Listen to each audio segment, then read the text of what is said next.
Welcome to another installment of Deconstructing Babylon, where we discern the signs and symbols of the mystery religion of Hollywood Babylon. I'm the Discerning Clerk, and I use a biblical framework to deconstruct my favorite movies from the 90s. Noticed your eyeglasses. They don't have any lenses in them. They're my dad's. The lenses hurt my eyes. From a worldly perspective, spooky season is upon us. The days are shorter, the air is cooler, the leaves are changing, and the millennial girlies are living for literally everything pumpkin spice. From a biblical perspective, the rapture has come and gone and come again. And let's be honest, will never happen. But we are in the thick of the fall feasts, the Feast of Trumpets, the Day of Atonement, and the week-long Feast of Tabernacles. Some observers of the Feast of Yahweh set up tents this week and sleep outside for 7 nights. But I live in Canada, and I'm not about to freeze at night when Yahweh blessed me with a home and provides the means to heat it. Besides, I don't read that we should be doing that unless we are living in Jerusalem. But that's my interpretation, and Spirit, correct me if I'm in error. Let me know in the comments if you observe the 7 feasts of the Most High, as well as the 7th-day Sabbath, and the things you do in obedience to His perfect law.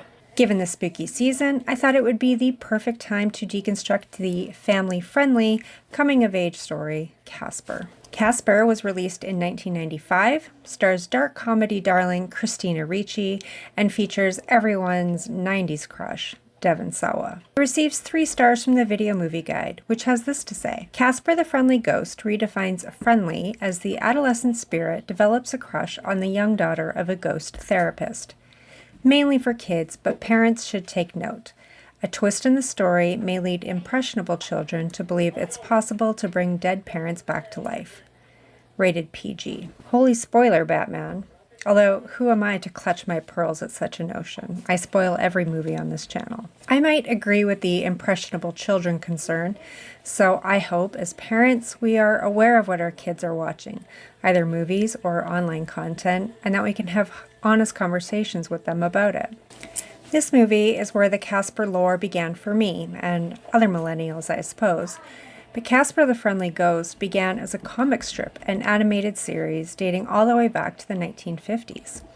It even has some roots in NASA, as the Apollo 16 command module was called Casper by Ken Mattingly, the pilot portrayed in Apollo 13 by Gary Sinise, who couldn't go up on that mission because of the measles. It makes me wonder what killed Casper the child before he was a famous friendly ghost. So let's see what we see in Casper. As the Universal logo fades, it gives us the first image, which is a full bright moon and the night sky full of stars. We pan down to a closed gate, and 2 young boys pull up to the gate and approach a large house that looks like an Indian temple or castle or something. Surprisingly, the stained glass doors are unlocked, and the boys want to get a picture of themselves inside the alleged haunted house. Let's just take the picture and get out of here. Until a transparent entity offers to take their picture, and the boys drop everything and go screaming out into the night. We cut to a lawyer reading the will of a deceased philanthropist and humanitarian. The grieving daughter, Kerrigan, wants to know what has been left to her. Whipstaff Manor in Maine. Kerrigan doesn't take too kindly to her inheritance, but her assistant, perhaps legal counsel, Dibs, finds a handwritten note that indicates the house may hold a buried treasure. I knew that place was worth something. There's treasure in that house. Kerrigan and Dibs arrive at Whipstaff Manor on a dark and stormy night. Once inside, they too have a close encounter with a mild-mannered, friendly spirit. Hi, I'm Casper. Hi, baby. Hi. Their screaming wakes up 3 other not-so-friendly spirits, sending the 2 living out into the night. In the daylight, the duo have procured professional help to deal with the disembodied spirits in Kerrigan's inherited house. First, a spooky Catholic priest tries his hand at an exorcism to cast them out. It's no problem. It's like no problem whatsoever. Piece of cake, piece of crumb cake. He is unsuccessful, and we get a brief reference to the Exorcist movie. Next, another crossover encounter when a Ghostbuster tries his hand at expelling the spirits. Who you gonna call? someone else. If she can't get rid of the ghosts in the house, Kerrigan will simply get rid of the house. But even the demolition crew are all scared away. Frankly, I'm surprised she didn't try a psychic medium first. Casper laments all the people being scared away. He's lonely and he just wants a friend. While watching TV, he learns about Dr. James Harvey, a so-called ghost therapist. You can call them ghosts, if you like, or as I prefer, the living impaired. The living impaired. How very inclusive and politically correct. Dr. Harvey doesn't use conventional methods for his therapy, but supernatural divination. And it's motivated by the untimely death of his wife, Amelia. The object of Casper's affection is Dr. Harvey's teen daughter, Kat, so the young ghost coerces Kerrigan to contact the mad doctor for help. Here we are given the narrative that the dead have unfinished business that prevents them from passing on to the spirit realm. Ghosts are simply spirits without resolution, with unfinished business. So James and his daughter Kat pack up their lives and drive to Maine for this job at Whipstaff Manor. Kat has a similar lament to Casper. She just wants a friend. I mean, come on, we're moving to Friendship, Maine. Kat is a skeptic and doesn't believe in ghosts. She shares this with her dad, who seems to have an ulterior motive with his business, and that is to make contact with his dead wife. He vows to Kat that he'll quit his practice and finally settle down if he doesn't find Amelia. The Harveys arrive at Whipstaff, and Casper is excited at the prospect of making a friend. What if she likes me? What if she doesn't? They get settled in, and Kat chooses Casper's bedroom. When he tries to introduce himself to Kat, she first faints, then screams like everyone else. No, but remember, ghosts can't hurt you. When James sees Casper, he acts like it's the first ghost he's ever seen, which seems weird given what he does. Meanwhile, we finally see the other ghosts at Whipstaff, Casper's uncles, Stretch, Stinky, and Fatso. Unclear if those were their names in life or just nicknames. The uncles have been away from Whipstaff, meaning they aren't chained to this place, but it was their home in life. Say, short sheet, you wouldn't be trying to keep us out of the house, would ya? They tell Casper they're hungry, but what do ghosts even eat? If Kerrigan's father owned this house, what are the chances they're related to these disembodied spirits? Brothers, maybe? Or uncles? Making Casper either a cousin or nephew, or even a son. The three malevolent ghosts enter into James's body to possess him, but they don't stay long. When he looks in the mirror, which is the symbol of a duality of a man, in this case, the plurality of a man, the spirits manifest as famous celebrities. They proceed to spook, scare, and torment James in order to get him out of their house. Who do you think you are to file in our domicile, huh? Dr. Harvey contains them momentarily in a vacuum cleaner, but Casper is still floating about. And he's still trying to make a friend in Kat, so she asks him some questions. What are you made of? Well, you know that tingling feeling when your foot falls asleep? I think I'm made of that. Casper and his uncles may be made of ether and nerve damage, but they can certainly interact with and manipulate the physical world. They can go through walls and floors, but can also wear hats and hold out chairs and cook breakfast. So, can you go invisible?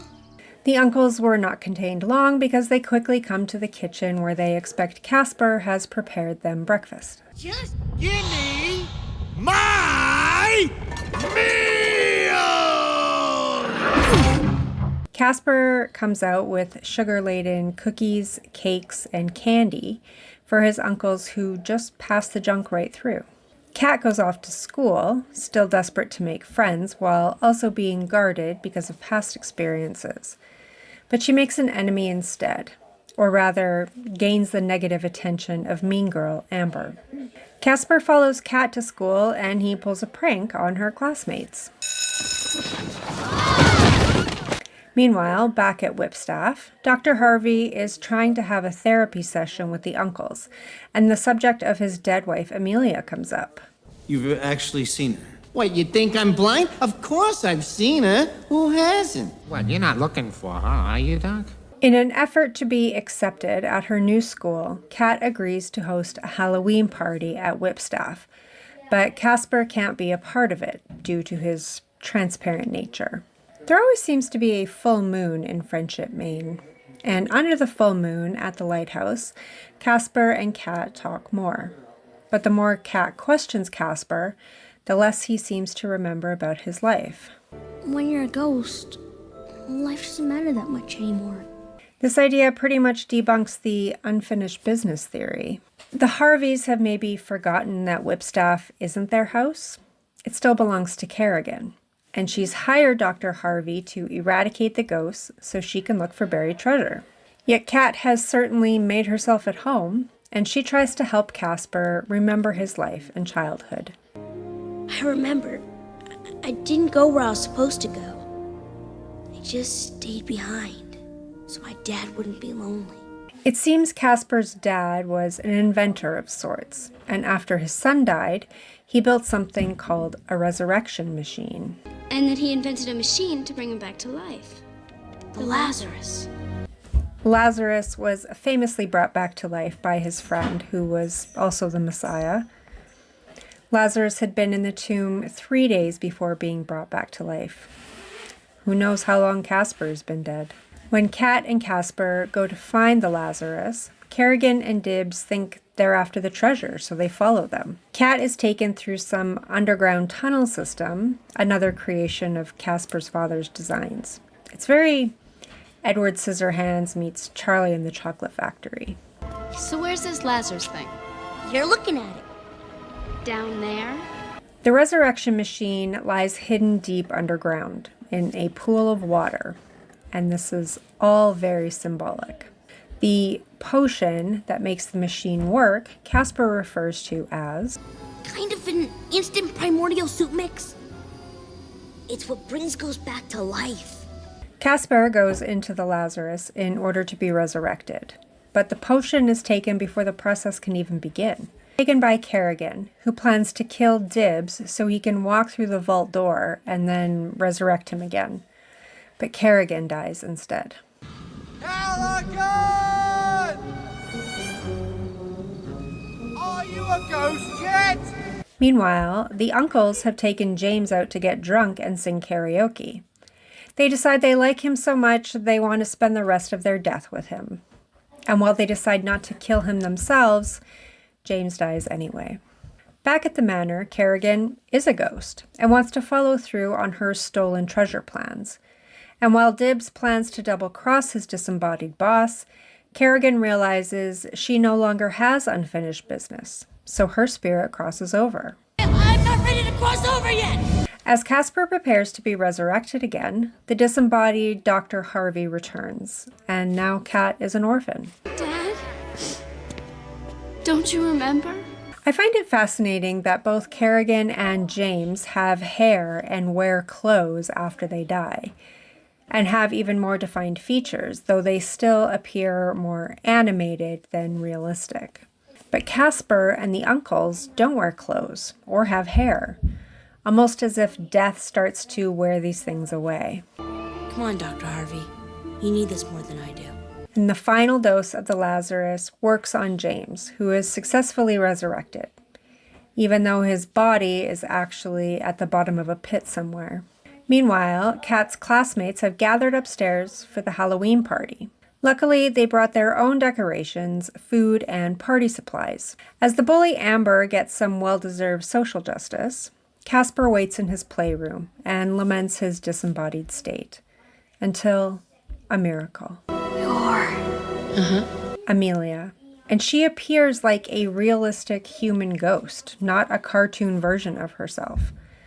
Though Casper asks if she's an angel and she nods in approval. Humans don't become angels when they die. Just saying. But Amelia is able to momentarily turn Casper into a real boy. But it's just for tonight. Sort of a Cinderella deal. More like a Pinocchio deal. And she's more like a fairy godmother than an angel. The boy Casper takes Kat onto the dance floor, though she doesn't realize it's him at first. And even James gets a close encounter with his long-lost wife, who hasn't forgotten her life and family at all. You and Kat loved me so well when I was alive that I have no unfinished business. The party ends abruptly when Casper turns back into a ghost before their eyes, and the students all go screaming out into the night. Not bad for my first party, huh? The movie ends as father and daughter rock out with the ghosts and Casper swallows the camera. Spooky.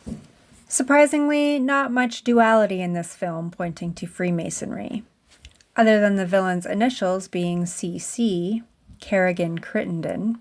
I would like to suggest that her motives were for selfish gain, seemingly, but she also wanted to get rid of the ungodly spirits haunting her rightful inheritance, and she believed hidden gold lay within the manor, which has more spiritual meaning than just buried treasure. The names here had more meaning than anything else, as James and Kat have the last name Harvey, which were homage to Harvey Comics, which originally printed the Casper stories. It seems a nice gesture, but the Harvey father-daughter duo have no familial connection to the dead boy. But Kerrigan does, seemingly. A dusty box that Kat finds has the name Crittenden printed on it, yet Casper's father's last name was McFadden. So perhaps Casper's mother's maiden name was Crittenden. It's hard to say. These are just assumptions on my part. There is only one maternal figure in Casper, and that's Amelia. Now, her name does have the EL within it, and she is portrayed as an angel type. But the A in her name indicates either anti-God or without God. There were a lot of contradictions in this movie too, which doesn't just make it confusing for a child audience, but brings up questions that most adults aren't equipped to answer. Can ghosts really hurt us? Can they pick up a weapon and kill us if they want to? Or can they cook us breakfast? How can a ghost have unfinished business if they can't remember their life? What was Casper's unfinished business? What was his uncle's? Really, if Casper only hung around to keep his grieving father company, he should have crossed over when his father died. And for that matter, why doesn't his father have unfinished business when he couldn't finish resurrecting his own son? And the resurrection machine, the Lazarus. You can't just materialize a fleshly body from a disembodied spirit. You can only resurrect a lifeless body. This machine wouldn't work unless you put a body inside. Now, having said all that, I need to talk about ghosts, paranormal activity, and what happens when we die. Ghosts are not what we think they are, or rather, what Hollywood Babylon has told us they are. Our loved ones do not die with unfinished business so that their spirit hangs around before it can cross over. We've been sold a bill of goods that simply is a lie. A comforting lie, to be sure, or perhaps it's a terrifying lie, depending on how you look at it. I mean, everyone's reaction to Casper is to always scream and run away in terror, even though he's billed as friendly. They like to give us the impression that ghosts have good or bad intentions. This movie told us several times that ghosts can't hurt us, yet the uncles clearly had intentions to kill James. Now, I do believe that ghosts are real, but they aren't the spirits of the dead. In my opinion and understanding of Scripture, ghosts are disembodied and familiar spirits. When I say familiar spirits, I don't mean family, but they can appear like family because the spirits are familiar with our physical world. These are demonic forces, what Paul refers to as rulers, powers, and principalities of the darkness and in heavenly places. Their only intention is to harm us, physically, emotionally, mentally, and spiritually. When it comes to paranormal activity, the Bible strictly condemns this kind of interaction and involvement, calling it an abomination. None of Yahweh's people are to consult a medium or attempt to commune with the dead or even pray for the dead. For what can the dead do? Not because there is no power there, but because there is great power there, and it's too alluring and mysterious for a people who are to be set apart from the world. James's work in Casper isn't good or godly. He isn't helping ghosts cross over. He's putting his daughter and himself in harm's way. Finally, what happens when we die? Christians might tell you that believers go to heaven when they die, immediately joined with Christ, and spend eternity in heaven waiting for the rest of their believing loved ones to join them. They would also say that non-believers go straight to hell for an eternity of suffering. Catholics might say there is a third place people can go when they die, and that's purgatory, like an in-between place where there isn't necessarily suffering, but that living believers can still pray for their salvation. Since my daughter passed away, lots of well-meaning Christians have told me they know she's safe in the arms of Jesus. And I know they want to comfort and encourage me, but the truth can be hurtful. And the truth is, my daughter isn't in heaven. She isn't in hell either. No one is. Heaven is a place reserved for God and his angels. And hell is a place reserved for Satan and his angels. All the dead are at rest in the place of the dead. The Bible calls this place Sheol, where they are sleeping. My daughter is sleeping. And they will be woken up on Judgment Day. The ones whose names are written in the Lamb's Book of Life will receive eternal, glorified bodies and will inherit the earth. The ones whose names are not written in the Lamb's Book of Life will be thrown into the bottomless pit, and this is the second death. They won't be suffering for all eternity. They'll die again, because only spirit can kill a spirit. Okay, that's enough for today. Thank you for enduring to the end. Give the video a thumbs up if you agree, and a thumbs down if you disagree. Comment below what you think I missed with this one. Subscribe to the channel if you'd like to see more content like this, but don't follow me. Follow the one who saves you. And until next time, keep looking up.